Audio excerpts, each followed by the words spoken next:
बारिश में गरीब सास बहू के चटपटे पाव भाजी। माँ जी खाना लग गया है, आज थोड़ा ही दाल चावल बन पाया था, आप सब लोग आकर गर्मा गर्म खा लीजिए। अंजलि की बात सुनकर उसके सास, ससुर और नंद तीनों चटाई पर बैठ जाते हैं। अंजलि सभी को खाना परोस देती है। सभी लोग खाना खाने लगते हैं। खाना खाते हुए कविता, भाभी बाहर इतनी झमाझम बारिश हो रही है और हवा भी कितनी ठंडी चल रही है। इस मौसम में तो अगर कुछ तीखा और चटपटा मिल जाता तो खाने का मजा ही कुछ और होता। अरे बेटा, तू इस बारिश में तीखा और चटपटा खाने की बात कर रही है। मैं तो यहाँ बैठकर ये सोच रही हूँ कि 2 वक्त का रूखा सूखा खाना भी मिल जाए तो वही बहुत बड़ी बात है। अंजलि बेटा, जरा सच सच बता कि घर में कितने दिन का राशन बचा है। कहाँ माँ जी, राशन कहाँ बचा है? अगर राशन होता तो आज हम दाल चावल की जगह मैं कुछ और ना बनाती। राशन तो 2 दिन पहले ही खत्म हो चुका था, बस थोड़ा सा दाल चावल बचा था जो आज बना दिया। जब से हमारा इकलौता बेटा इस दुनिया से गया है तब से तो जैसे हमारे घर की पूरी रौनक ही खत्म हो गई है। जब वो जिंदा था तो मेहनत करके कमाता था और हम सब पेट भरकर अच्छा खासा खाते थे। मैं कल सुबह ही काम पर जाऊंगा और कुछ न कुछ मजदूरी करके खाने का सामान लेकर आऊंगा। इकलौते बेटे के जाने के बाद दिनेश छोटे से किराने की दुकान पर काम करके अपने परिवार का गुजारा कर रहा था। कुछ दिनों से बरसात और तबीयत खराब होने के कारण वो काम पर नहीं जा पाता, जिससे घर के हालात खराब हो रहे थे। नहीं पिताजी, आपको दमे की बीमारी है। अब आप इस नमी वाले मौसम में कहीं नहीं जाएंगे। मेरे होते हुए आपको परेशान होने की जरूरत नहीं है। मैं ही जाकर अपने लिए कोई छोटा सा काम ढूंढती हूँ जिससे हमारे परिवार का गुजारा हो जाए। बहू तो जैसी संस्कारी और हिम्मती बहू भगवान हर किसी को दे। मेरा बेटा चला गया पर तू हमें इस हाल में छोड़कर कहीं नहीं गई और हमारा सहारा बनी हुई है। घर में इकलौता बेटा खोने का गम और गरीबी का साया साफ नजर आ रहा था। अंजलि थाली में चावल परोसती और सभी लोग शांत मन से खाना खाने लगते हैं। अगली सुबह अंजलि अपने लिए एक काम ढूंढने की तैयारी कर रही थी, तभी कीपैड फोन पर किसी का कॉल आता है। संगीता कॉल पर कविता के होने वाले ससुराल वालों से बात करती हुई, प्रणाम समधन जी, सब कुशल मंगल तो है ना? हाँ संगीता बहन, सब ठीक है। वैसे कविता की शादी तय हुए बहुत समय बीत चुका है और अब हम और इंतजार नहीं कर सकते। हमें लगता है कि अब हमें शादी की तारीख पक्की कर लेनी चाहिए। जी आप बिल्कुल सही कह रही हैं, लेकिन हमारी आर्थिक स्थिति अभी थोड़ी ठीक नहीं है। देखो, हमें आपसे कोई दहेज नहीं चाहिए, बस शादी में आने वाले मेहमानों के खाने पीने का इंतजाम अच्छा होना चाहिए, उसमें कोई कमी नहीं रहनी चाहिए। अब आप अपने घर में बात करके बता दीजिए। ठीक है बहन जी, मैं बताती हूँ। संगीता फोन रखती है। तब अंजलि, माँ जी क्या कह रही थी कविता की होने वाली सास? वो कह रही थी कि शादी को बहुत दिन टाल दिया गया है और अब वे जल्द से जल्द शादी करना चाहते हैं। उनका कहना है कि वे दहेज नहीं लेंगे, लेकिन बारात और मेहमानों के खाने पीने का इंतजाम बहुत बढ़िया होना चाहिए। इतना अच्छा और बिना दहेज का रिश्ता हमें दोबारा नहीं मिलेगा बहू। अगर पैसे न होने की वजह से ये रिश्ता भी टूट गया तो इस गरीब बाप की बेटी से दोबारा शादी कौन करेगा? हमारे गांव में तो एक बार रिश्ता टूट जाए तो फिर कोई दूसरा मुड़कर भी नहीं देखता। पिताजी आप बिल्कुल भी परेशान मत होइए, मैं ये रिश्ता किसी भी कीमत पर टूटने नहीं दूंगी। मैं आज ही बाजार जाकर अपने लिए कोई ना कोई काम ढूंढती हूँ। थोड़ा बहुत भी काम मिल जाएगा और पैसे जमा होने लगेंगे तो हम धूमधाम से कविता की शादी कर देंगे। भगवान तेरी हर मनोकामना पूरी करे बेटी, तू हमारे परिवार के लिए किसी वरदान से कम नहीं है। अंजलि अपनी सासू माँ के पैर छूती है और फिर अपने सिर पर सूती दुपट्टा डालकर काम की तलाश में घर से बाहर निकल जाती है। अंजलि गांव की तंग गलियों से होती हुई बाजार की तरफ बढ़ती है। वो एक बड़ी किराना दुकान के बाहर जाकर दुकानदार से, भैया जी प्रणाम, क्या आपकी इस दुकान पर मेरे लायक कोई काम मिल सकता है? मैं झाड़ू पोछा, डिब्बे साफ करना या सामान उठाने का कोई भी काम बहुत ईमानदारी से कर सकती हूँ। अरे बहन जी, आप देख नहीं रही हैं कि बाहर कितनी मूसलाधार बारिश का मौसम बना हुआ है। ग्राहक तो वैसे ही नहीं आ रहे हैं। ऐसे मंदी के मौसम में दुकान में काम कहाँ से होगा? आप कहीं और जाइए। अंजलि दूसरी दुकान पर जाकर दुकानदार से, भैया जी थोड़ा सा भी काम हो तो दे दीजिए, मेरे घर में खाने को अन्न का दाना तक नहीं है। नहीं बहन जी, मेरे पास यहाँ कोई काम नहीं है, आप कहीं और बात कीजिए। अंजलि भारी मन से आगे बढ़ जाती है। वो एक बड़े से पक्के मकान के दरवाजे पर पहुंचती है और कुंडा खटखटाती है। एक मकान मालिक बाहर आती है। दीदी जी नमस्ते, क्या आपके घर में साफ सफाई, बर्तन या कपड़े धोने का कोई काम मिलेगा? मैं बहुत मुसीबत में हूँ। हमारे यहाँ पहले से ही 2 नौकरानियां लगी हुई हैं। हमें किसी नए काम करने वाले की कोई जरूरत नहीं है। चलो जाओ यहाँ से, फालतू में समय मत बर्बाद करो। मकान मालकिन मुंह पर ही दरवाजा जोर से बंद कर देती है। अंजलि की आंखों से आंसू छलक पड़ते हैं। अचानक मूसलाधार बारिश शुरू हो जाती है। अंजलि भागकर सड़क के किनारे बने एक पुराने बस शेल्टर के नीचे शरण लेती है। वो अकेले बेंच पर बैठकर रोते हुए, हे भगवान, बीमार ससुर जी की दवाइयाँ खत्म हो चुकी, घर में राशन का एक दाना नहीं है और ननद की शादी की चिंता सर पर मंडरा रही है। मुझे एक छोटा सा भी काम नहीं मिल रहा, अब मैं कहाँ जाऊँ। दूसरी तरफ घर पर अंजलि के काफी देर तक न लौटने से चिंतित संगीता अपने सिर पर पुरानी पन्नी ढके अंजलि को ढूंढने निकलती है। गलियों में ढूंढते हुए जब वो बस शेल्टर के पास पहुंचती है तो अंजलि को रोते हुए देखकर उसके बगल में आकर बैठ जाती है और उसे समझाते हुए, बहू, अरे मेरी बच्ची तू यहाँ अकेली बैठी रो क्यों रही है? क्या हुआ बेटा? माँ जी, मुझे कहीं भी कोई काम नहीं मिला, सबने मुझे भगा दिया, घर में राशन नहीं है, पिताजी बीमार है, अब हमारा गुजारा कैसे चलेगा माँ जी? बहू, तू इतनी चिंता क्यों करती है? तू अकेली नहीं है, ईश्वर बहुत बड़ा है और वो अपने बंदों को कभी भूखा नहीं मरने देता। मैं तेरे साथ हूँ ना, हम दोनों मिलकर कोई ना कोई रास्ता जरूर निकाल लेंगे। फिलहाल तू उठ और मेरे साथ घर चल। संगीता अंजलि के आंसू पोंछती है और उसका हाथ थामकर भीगते हुए घर की तरफ चल देती है। संगीता और अंजलि भीगती हुई घर आती हैं। दोनों अपने अपने कपड़े बदलकर बैठ, तभी सुशीला वहां जाकर एक डिब्बा संगीता की तरफ बढ़ाते हुए, अरे संगीता बहन, देखो मैं तुम्हारे लिए क्या लाई हूँ। आज मेरा बेटा शहर गया था तो वहां से बहुत सारी पाव भाजी ले आया था, हम सब ने खा ली, फिर भी बहुत सारी बच गई तो मैंने सोचा कि तुम लोगों के लिए ले आऊं, तुम सब मिलकर गर्मा गर्म खा लो। अरे सुशीला बहन, बहुत बहुत धन्यवाद। अरे इसमें धन्यवाद की क्या बात है बहन, पड़ोसी ही तो पड़ोसी के काम आता है। लो ये डिब्बा रखो और आराम से खाओ। सुशीला डिब्बा थमाकर चली जाती है। तब देवेश सभी से, अरे चलो भाई, भगवान ने आज के खाने का इंतजाम कर दिया। लाओ बहू, जरा मुझे भी खिलाओ, मुझे तो बहुत तेजी से भूख लगी है। अंजलि सभी को पाव भाजी परोस देती है। बाहर झमाझम बारिश हो रही है और अंदर पूरा परिवार चटाई पर बैठकर पाव भाजी निकालकर खाने लगता है।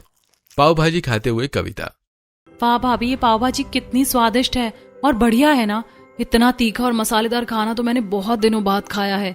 हाँ कविता, शहरों में तो ये पाव भाजी बहुत मशहूर होती है, वहाँ लोग दुकानों और ठेलों पर बड़े चाव से इसे खाते हैं।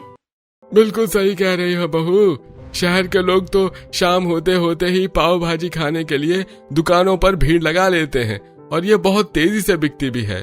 बहू एक बात बता, क्या ये पाव भाजी हमारे इस छोटे से गांव या चौराहे पर नहीं बिक सकती? माँ जी, बिक तो बिल्कुल सकती है, क्यों नहीं बिकेगी, लेकिन इसके लिए किसी को अच्छी और स्वादिष्ट पाव भाजी बनानी आनी चाहिए। तो फिर कोई और क्यों बनाएगा बहू, हम दोनों ही पाव भाजी बनाकर क्यों ना बेचे? वैसे भी तुझे बाहर कोई काम नहीं मिल रहा है तो क्यों ना हम अपना ही ये काम शुरू कर ले।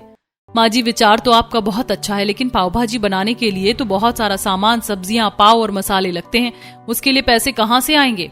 हम कहीं ना कहीं से छोटा सा इंतजाम करेंगे, तू बस शुरुआत करने की सोच। अगले दिन शाम को अंजलि घर में आकर अपनी सास से, माँ जी, मैं अपनी पड़ोसन सुशीला चाची से कुछ पैसे उधार मांग कर लेकर आई हूँ, चलिए अब हम जल्दी से बाजार चलते हैं और पाव भाजी बनाने का सामान ले आते हैं। बहुत अच्छा किया बहू, चल हम दोनों अभी मंडी चलते हैं। दोनों सब्जी मंडी पहुंचती हैं। उनके पास पैसे कम हैं, इसलिए वो थोड़ी सस्ती और छांटने वाली सब्जियों की दुकान पर खड़ी होकर, बहू ये सब्जियां थोड़ी गीली और सस्ती हैं, हम इनमें से छाट छाट कर अच्छी और ताज़ा सब्जियां अलग निकाल लेंगे, जिससे हमारे पैसे भी बच जाएंगे। ठीक है माँ जी, आप आलू और गोभी छाटिए, तब तक मैं दूसरी दुकान से पाव, जीरा, मिर्च और असली देसी घी की जगह डालडे का पैकेट ले आती हूँ। दोनों मिलकर थोड़ा बहुत सामान खरीदती हैं और थैला भरकर खुशी खुशी घर की तरफ लौट पड़ती हैं। फिर अंजलि रसोई में चूल्हा जलाती है। इधर संगीता खराब सब्जियों में से अच्छी अच्छी सब्जियां काट छांट कर निकाल लेती है। फिर अंजलि कुकर में कटी हुई सब्जियां हल्दी और नमक डालकर उबलने के लिए चढ़ाते हुए अपनी सास से, माँ जी, जब तक सब्जियां उबल रही हैं तब तक मैं इस सिलबट्टे पर लाल मिर्च, लहसुन और धनिया पीसकर मसाला तैयार कर लेती हूँ। हाँ बेटा, तू मसाला पीस ले, तब तक मैं पाव को बीच में से काट काट कर रख लेती हूँ और साथ में प्याज, गाजर और नींबू काट कर बढ़िया सा सलाद तैयार कर देती हूँ। अंजलि सिलबट्टे पर मसाला पीसती है, फिर उबली हुई सब्जियों को मैशर से मैश करती है और कढ़ाई में डालडा डालकर मसाले के साथ भाजी तैयार कर लेती है। तभी बाहर से देवेश एक पुराना ठेला खींचते हुए लाकर घर के बाहर खड़ा कर देता है और सभी को आवाज लगाता है। आवाज सुनकर सभी लोग बाहर आते हैं। तब देवेश सभी को ठेला दिखाते हुए, अरे देखो बहू, मेरे एक पुराने पहचान वाले मित्र का यह ठेला खाली पड़ा था, मैं उनसे बात करके इसे किराए पर ले आया हूँ, अब इसी पर तुम अपनी दुकान सजाओ। वाह पिताजी, ये ठेला तो बहुत बढ़िया है, चलिए मैं इस पर साफ कपड़ा बिछाकर दुकान सजाने में मदद करती हूँ। अब अंजलि और कविता मिलकर उस ठेले को साफ करती हैं और अपने जरूरत का सारा सामान उस पर सजा देती हैं, जिसे देखकर देवेश, अरे बहू, आज मैं भी तुम्हारे साथ पाव भाजी बेचने चलूंगा। तभी अचानक आसमान में फिर से काले बादल घिर आते हैं। पिताजी देखिए, फिर से बारिश होने वाली है, आपकी तबीयत अक्सर खराब रहती है, इसीलिए आप घर पर ही रहिए। मैं और माँ जी ठेला लेकर चौराहे पर दुकान लगाने जाते हैं। भाभी, पिताजी घर पर रहेंगे, लेकिन मैं तो चल सकती हूँ ना, मैं आपके साथ ही चलूंगी। नहीं कविता, पिताजी का ध्यान रखने के लिए तुम घर पर ही रहो, मैं और माँ जी पाव भाजी का ठेला संभाल लेंगे। ऐसा कहकर अंजलि अपनी सास के साथ ठेला ढकेलती हुई गांव के चौराहे पर नीम के पेड़ के नीचे आ जाती है। ठेले को पेड़ के नीचे जमाने के बाद अंजलि ठेले पर रखा हुआ एक छोटा सा स्टोव जलाती और भाजी को गर्म करते हुए आवाज लगाती है, आइए आइए, गर्मा गर्म पाव भाजी खाइए, इस बारिश के मौसम में पाव भाजी का आनंद लीजिए। हल्की हल्की बूंदाबांदी शुरू हो जाती है। तभी दो ग्राहक बारिश से बचते हुए ठेले के पास आकर अंजलि से, अरे बहन जी, जरा 2 प्लेट गर्मा गर्म पाव भाजी लगा देना, इस बारिश में कुछ चटपटा खाने को मिल जाए तो राहत मिल जाए। जी भैया, अभी 2 मिनट में गर्म करके देती हूँ। अंजलि तवे पर डालडा डालती है, पाव को सेकती है और प्लेट में भाजी, सलाद और नींबू रखकर दोनों ग्राहकों को देती है। दोनों ग्राहक पाव भाजी खाते हुए आपस में बातें करते हैं। यार क्यों भाई, तुझे इस पाव भाजी में कोई खास मजा आया क्या? नहीं यार, मजा नहीं आया बिल्कुल भी। भाजी में बिल्कुल भी तीखापन और चटपटापन स्वाद ही नहीं है। बहन जी, आपकी पाव भाजी चटपटी क्यों नहीं है? पाव भाजी जब तक मसालेदार और चटपटी ना हो तब तक खाने में मजा नहीं आता। क्षमा करना भैया, अगली बार हम और चटपटी बनाने की पूरी कोशिश करेंगे।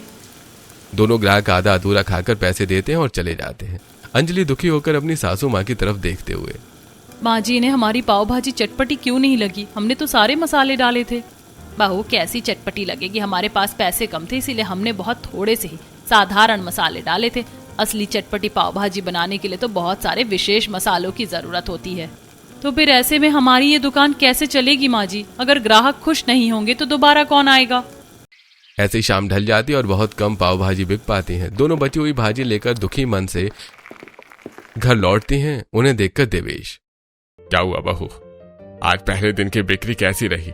दुकान ठीक से चली ना? क्या बताएं आपको, बहुत ही कम पाव भाजी बिक पाई। जो 2-4 ग्राहक आए थे वो कह रहे थे कि भाजी चटपटी नहीं है। अब हमारे पास इतने पैसे कहाँ कि हम महंगे और चटपटे मसाले खरीद सके। कोई बात नहीं संगीता, तुम परेशान मत हो, भगवान कोई ना कोई रास्ता जरूर दिखाएगा। तुम दोनों की मेहनत बेकार नहीं जाएगी। माँ, मुझे तो बहुत तेजी से भूख लगी है। यदि आप पाव भाजी बचा कर लाई हो तो चलो आज हम वही खा लेते हैं, इसी बहाने हम भी पाव भाजी खा लेंगे। हाँ मेरी प्यारी ननद, तुम क्यों चिंता करती हो, आज हम सब पाव भाजी ही खाएंगे। उसके बाद अंजलि बची हुई पाव भाजी सभी लोगों को परोस देती है। सभी लोग पाव भाजी खाने लगते हैं। पाव भाजी खाते हुए अंजलि अपनी सास से, माँ जी, आप ही बताइए कि इस पाव भाजी को असली चटपटी और मसालेदार बनाने के लिए हमें क्या क्या करना पड़ेगा? बेटा, पाव भाजी को चटपटा बनाने के लिए भुना हुआ धनिया, जावित्री, बड़ी इलायची, छोटी इलायची, लौंग और दालचीनी को भूनकर पीसना पड़ता है और पाव को भी शुद्ध घी में सेकना पड़ता है। ऊपर से किशमिश और काजू से गार्निश करना पड़ता है। इसके लिए तो बहुत सारे पैसों की जरूरत पड़ेगी। पता नहीं हमारी पाव भाजी कभी बिक पाएगी भी या नहीं। सब लोग चुपचाप बची हुई पाव भाजी खाते हैं और उम्मीद हार कर सोने चले जाते हैं। अगले दिन भी अंजलि अपने सास के साथ पाव भाजी का ठेला लगाती है, लेकिन आज भी ज्यादा कस्टमर नहीं आ पाते। ऐसे ही एक हफ्ता बीत जाता है। एक दिन दोपहर में अंजलि अपनी सास के साथ ठेले के पास खड़ी आवाज लगा रही थी और बारिश हल्की हल्की हो रही थी। तभी एक बड़ी सी कार आकर वहां रुकती है और उसके अंदर बैठे हुए 3 दोस्त आपस में बात करते हुए, यार आगे का रास्ता बारिश और पानी भरे होने की वजह से पूरी तरह से बंद है, हमें यहाँ कुछ देर रुकना पड़ेगा। अरे देखो, सामने पेड़ के नीचे पाव भाजी का ठेला लगा है, क्यों ना चलकर थोड़ी पाव भाजी खा ली जाए? हाँ चलो, इस मौसम में गरम गरम पाव भाजी खाना सही रहेगा। तीनों दोस्त कार से उतरकर ठेले के पास आते हैं। जैसे ही सिद्धार्थ की नजर अंजलि पर पड़ती है वो एकदम चौंक जाता है। अंजलि भी उसे देखकर दंग रह जाती है। तुम यहाँ इस ठेले पर? बेटा, क्या आप मेरी बहू को जानते हैं? अरे नहीं माँ जी, मैं शायद किसी और को समझ बैठा, माफ कीजिएगा। ये इंसान यहाँ क्यों आ गया? मैं तो इसकी सूरत भी नहीं देखना चाहती। पता नहीं क्यों भगवान इसे बार बार मेरे सामने ले आते हैं। बहू, खड़े खड़े क्या सोच रही है? जल्दी से हाथ चला और इन लोगों के लिए पाव भाजी लगा। अंजलि तवे पर पाव सेकती है और तीनों दोस्तों को पाव भाजी परोसती है। तीनों दोस्त पाव भाजी खाने लगते हैं। पाव भाजी खाते हुए कुशल सिद्धार्थ से, अरे चाची जी, क्या आपकी ये पाव भाजी गांव में ठीक से बिक जाती है? हाँ बेटा, थोड़ी बहुत बिक जाती है, जिससे बस रोटी का गुजारा हो जाता है। अरे चाची जी, ज्यादा कैसे बिकेगी? आपकी भाजी बिल्कुल भी चटपटी नहीं है। अगर आप इसमें थोड़े अच्छे मसाले डालकर इसे चटपटी बनाएंगे तो इसकी खुशबू से ही लोग खींचे चले आएंगे। बेटा चाहती तो मैं भी यही हूँ कि खूब चटपटी पाव भाजी बनाऊं, लेकिन हमारी गरीबी ऐसी है कि हमारे पास अच्छे और महंगे मसाले खरीदने के पैसे ही नहीं हैं, इसीलिए जैसे तैसे सादी भाजी बना लेते हैं। तीनों दोस्त पाव भाजी खत्म करते हैं। फिर सिद्धार्थ अपनी जेब से 500 रुपए के नोट को निकालता है और संगीता के हाथ में देते हुए, माँ जी ये कुछ पैसे रखिए, इनसे आप अपनी पाव भाजी के लिए अच्छे और चटपटे मसाले खरीद लीजिएगा। कोई जरूरत नहीं है आपकी इस हमदर्दी की, आप अपने पैसे अपने पास रखिए और यहाँ से चले जाइए। बहू ये क्या कर रही है, ग्राहक से ऐसे बात करते हैं क्या?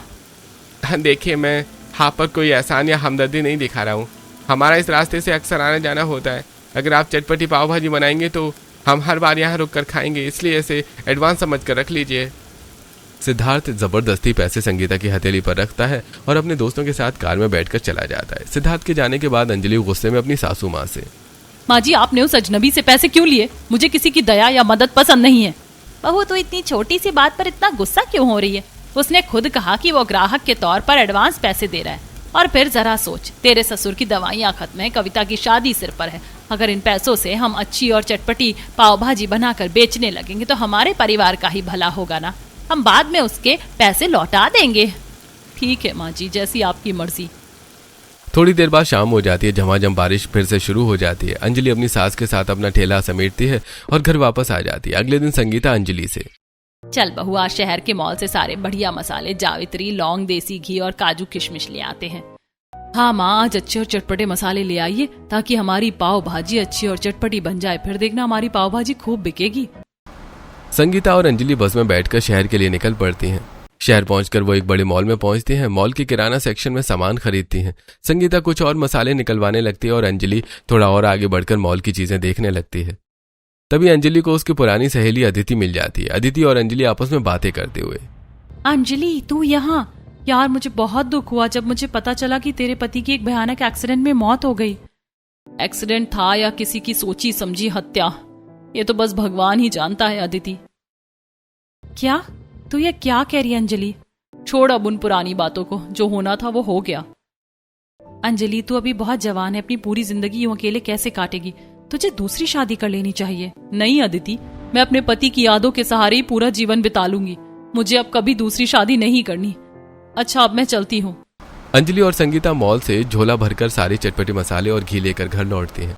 घर में कविता और देवेश उनका इंतजार कर रहे हैं। वाह भाभी आप तो बहुत सारा सामान ले आई हैं। वो बाबूजी कितने अच्छे थे ना, जिन्होंने हमारी इतनी मदद की। कोई अच्छा बच्चा नहीं है, तू चुपचाप रसोई में चल और भाजी बनाने में मदद कर। सभी लोग रसोई में जाते हैं। रसोई में पूरा परिवार मिलकर काम करने लगता है। देवेश लहसुन छील रहे हैं, संगीता कढ़ाई में देसी घी डाल रही है, अंजलि सिलबट्टे पर जावित्री, लौंग और भुना धनिया पीस रही है और कविता प्याज टमाटर काट रही है। चारों तरफ मसालों की भीनी भीनी खुशबू फैल जाती है। माँ जी भाजी बनकर तैयार है और ऊपर से मैंने इसमें काजू और किशमिश भी डाल दिए हैं। ला बहू जरा चख कर देखे। अंजलि थोड़ी थोड़ी पाव भाजी सबको परोस देती है। पाव भाजी चखकर संगीता खुश होते हुए, वाह बहू आज तो सचमुच बहुत ही चटपटी और स्वादिष्ट पाव भाजी बनी है, देखना आज ग्राहक उंगलियां चाटते रह जाएंगे। सब लोग थोड़ी सी भाजी चखते हैं, उसके बाद सबके चेहरे खिल उठते हैं। थोड़ी देर में परिवार के सभी लोग ठेला लेकर बाजार के चौराहे पर पहुंचते हैं। दोपहर के समय चौराहे पर ठेला सज चुका है। तवे पर देसी घी में पाव सेक रहे हैं और चटपटे भाजी की खुशबू पूरे चौराहे पर फैल रही है। तभी रास्ते से गुजर रहे दो राहगीर खुशबू सूंघकर रुक जाते हैं। अरे वाह यार, आज तो इस ठेले से पाव भाजी की खुशबू बहुत ही लाजवाब आ रही है, लगता है आज कुछ खास बना है। हाँ भाई, खुशबू से मुंह में पानी आ रहा है, चल 2 प्लेट लगवाते हैं। दोनों ग्राहक ठेले के पास जाते हैं और अंजलि उन्हें गर्मा गर्म चटपटी पाव भाजी परोसती है। पाव भाजी खाकर माधव, अरे बहन जी क्या भाजी बनाई है आपने, एकदम चटपटी मसालेदार और जायकेदार, मजा आ गया। बिल्कुल भाई, शहर के बड़े होटलों जैसी चटपटी पाव भाजी है, अब तो हम रोज यहीं खाने आएंगे। देखते ही देखते खुशबू से खिंचे चले आए लोगों की ठेले पर भारी भीड़ जमा हो जाती है। अंजलि और संगीता खुशी खुशी सबको पाव भाजी परोसने लगते हैं। तभी हल्की हल्की बारिश शुरू हो जाती है और अंजलि अपने साथ लाई गई पन्नी से पाव भाजी को ढक देती है। रात को पाव भाजी बेचकर सभी लोग घर आते हैं और पैसे गिनते हुए देवेश, देखा बहू, हमें अब पाव भाजी बेचकर ज्यादा फायदा होने लगा है। हाँ पिताजी अब देखिएगा धीरे धीरे सब कुछ ठीक हो जाएगा और मैं अपनी प्यारी नंद की शादी भी धूमधाम से कर दूंगी। ऐसे कुछ दिन बीत जाते हैं और अंजलि की पाव भाजी का ठेला ठीक ठाक चलता है। एक दिन अचानक आसमान में तेज बिजली कड़कती है और मूसलाधार बारिश शुरू हो जाती है। हवा इतनी तेज चलती है कि लोग अपनी अपनी पाव भाजी छोड़कर भागने लगते हैं। अरे सब लोग भाग गए। माँ जी, हमारी सारी भाजी और पाव खुले में भीग रहे हैं। जल्दी कर बहू, इस पन्नी से ठेले को ढकने की कोशिश करते हैं। अंजलि और संगीता मिलकर पाव भाजी के ठेले को पन्नी से ढक दी हैं और तेज हवा से प्लास्टिक की पन्नी बार बार उड़ जाती है। पूरी भाजी में पानी भर जाता है और सारे पाव भीगकर बेकार हो जाते हैं। संगीता सिर पकड़कर जमीन पर बैठ जाती है। हे भगवान, हमारी किस्मत में कोई खुशी लिखी ही नहीं है। इतनी मेहनत से चटपटी भाजी बनाई थी, सब पानी में बह गई। अब हम क्या करेंगे? तभी सिद्धार्थ अपनी कार से वहां से गुजर रहा होता है और उन्हें इस हाल में देखकर संगीता से, माँ जी ये क्या हो गया? आपकी सारी पाव भाजी खराब हो गई। हाँ बेटा, सब बर्बाद हो गया। तेरे दिए पैसों से सामान लाए थे, पर इस बारिश ने सब तबाह कर दिया। आप बिल्कुल चिंता मत कीजिए माँ जी, मैं कल ही यहाँ शेल्टर का पूरा इंतजाम करवा दूंगा। आपको हमारे मामले में पड़ने की कोई जरूरत नहीं है, हम अपना इंतजाम खुद कर लेंगे। बहू, ये क्या तरीका है बात करने का? ये बाबूजी हमारे ग्राहक भी हैं और हमारी मदद कर रहे हैं। अंजलि चुप हो जाती है और सिद्धार्थ भी वहां से चुपचाप चला जाता है। अगले दिन सुबह सिद्धार्थ अपने साथ 4 मजदूरों को लेकर चौराहे पर पहुंचता है। वो ठेले के ऊपर लोहे के खंभे गाड़कर एक पक्का वाटरप्रूफ शेल्टर और तिरपाल बनवा देता है। साथ ही ग्राहकों के बैठने के लिए 4 कुर्सियां भी रखवा देता है। अंजलि वहां आती है और सिद्धार्थ को काम करवाते देखकर उसके पास आकर, तुम ये सब क्यों कर रहे हो? तुम अच्छे से जानते हो अगर मुझे इस दुनिया में सबसे ज्यादा नफरत किसी से है तो वो तुम हो। हमें तुम्हारी किसी हमदर्दी की जरूरत नहीं है। आप गलत सोच रही हैं अंजलि जी, मैं आप पर कोई दया नहीं दिखा रहा हूँ। ये तो मेरा फर्ज है कि एक अच्छे ठेले पर ग्राहकों के लिए सही व्यवस्था रहे। तभी संगीता और देवेश भी वहां आ जाते हैं। बेटा सिद्धार्थ, तेरा बहुत बहुत एहसान है। तूने हमारे लिए इतना बड़ा आश्रय बनवा दिया। तभी फिर से जोरों से बारिश शुरू हो जाती है, लेकिन इस बार शेल्टर के नीचे पानी की एक बूंद भी नहीं आती। पाव भाजी की दुकान सज जाती है और बारिश में भी ग्राहक कुर्सियों पर बैठकर मजे से चटपटी पाव भाजी खाने लगते हैं। अरे वाह भाई वाह, अब तो यहाँ शेल्टर भी बन गया।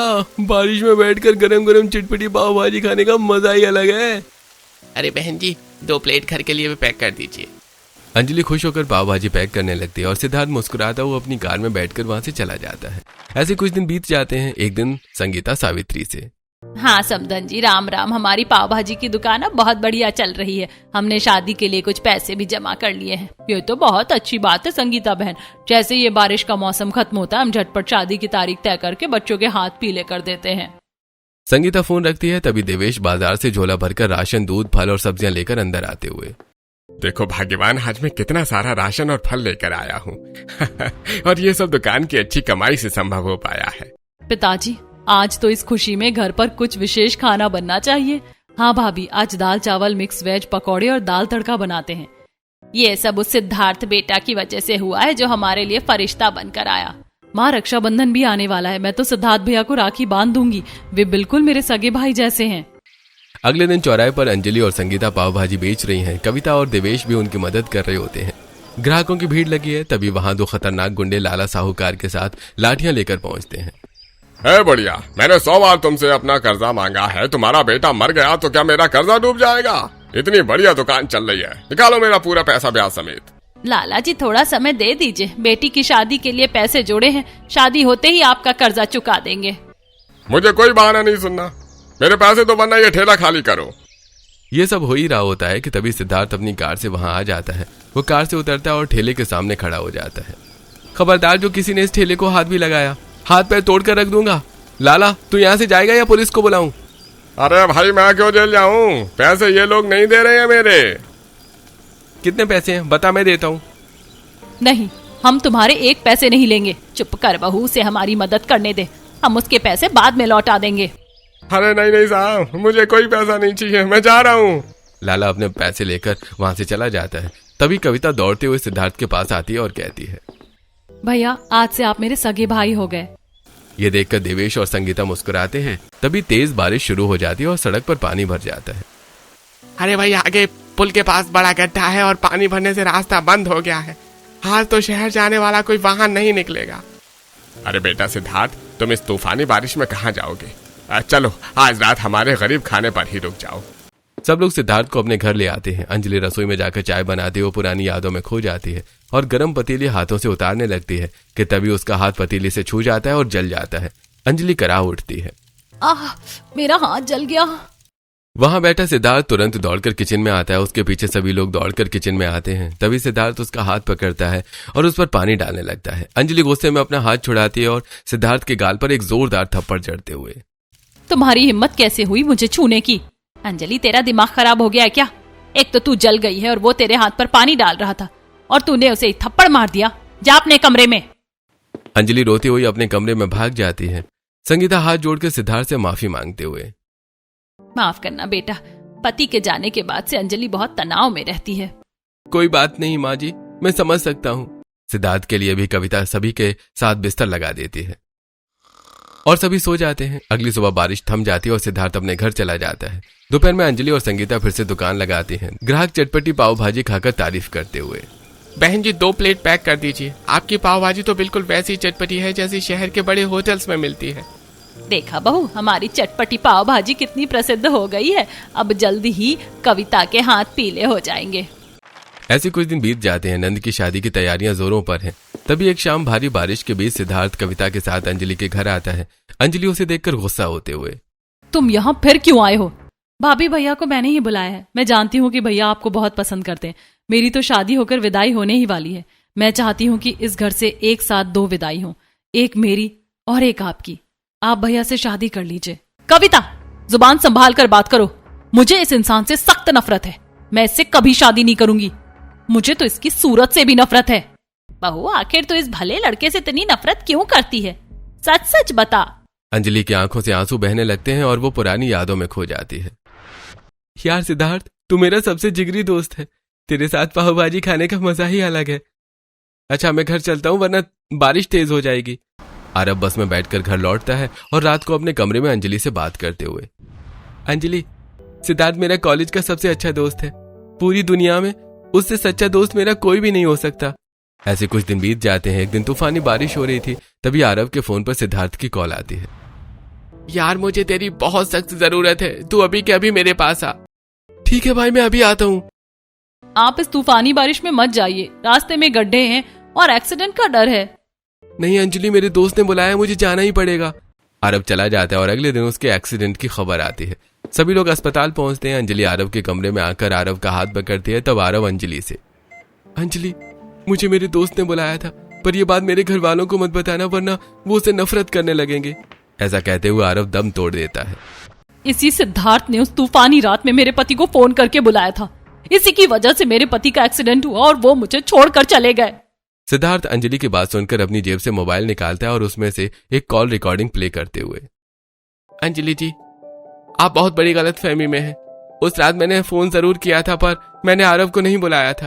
वो कॉल किसी गलत नंबर पर कनेक्ट हो गई थी और किसी और व्यक्ति की आवाज थी।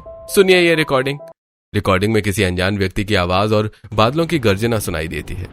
इसका मतलब कि बादलों की गर्जन की वजह से भैया को आवाज साफ समझ में नहीं आई होगी और उन्होंने समझा कि उनके दोस्त ने बुलाया है। मैं फिर भी आपसे हाथ जोड़कर माफी मांगता हूँ अंजलि जी, क्योंकि अनजाने में ही सही उस फोन की वजह से यह हादसा हुआ। बहू, जो बीत गया उसे भूल जा। सिद्धार्थ बहुत ही नेक और सच्चा लड़का है। तू इससे शादी करके अपनी नई जिंदगी शुरू कर ले।